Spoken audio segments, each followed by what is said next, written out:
দেখো ভাই জাল মেরে এই মাছটা পেয়েছে, মাছটা এখনো লাফাচ্ছে। এটা আজকে আমাদের দুপুরে রান্না হবে। এই দেখো মাছটাকে কেটে ধুয়ে নিয়ে এসেছি।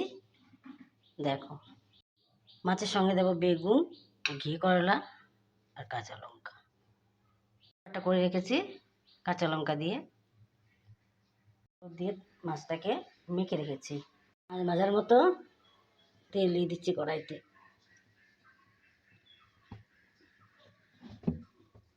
মাছগুলো আমি ছেড়ে দিচ্ছি গরম তেলে। তেল গরম হয়ে গেছে, মাছ ভাজা হয়ে গেছে। কালো জিরেটা দিয়ে দিচ্ছি।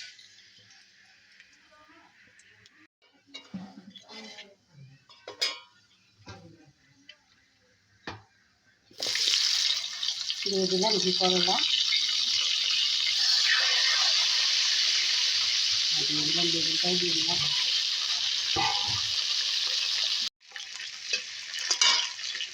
এবার দিয়ে দিচ্ছি নুন আর হলুদ।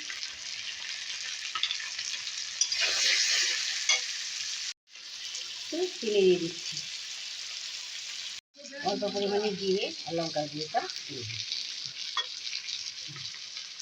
দিয়ে দিচ্ছি। দিয়ে দিচ্ছি জল।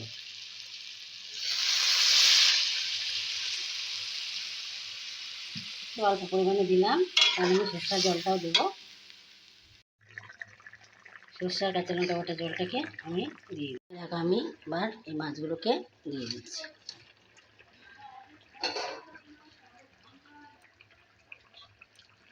এটা হয়ে এসছে, এবার আমি তরকারিটাকে নামিয়ে দেবো। এভাবে রান্না করবে, খেতে ভালো লাগবে। এটা সর্ষে বাটার সিলভার কাপ মাছ, সর্ষে বাটা দিয়ে করলাম। সঙ্গে দিলাম বেগুন আর ঘি করলা, কারণ বেগুনের পরিমাণ কম ছিল। বেগুন দিলেই হয়, কিন্তু একটা বেগুন বলে আমি ঘি করলাটা দিলাম, কিন্তু ঘি করলা দিয়েও ভালো হয়। ঠিক আছে, দেখো তোমরা তাহলে। এটা আমি নামিয়ে নিয়েছি, এভাবে দেখতে সুন্দর লাগছে।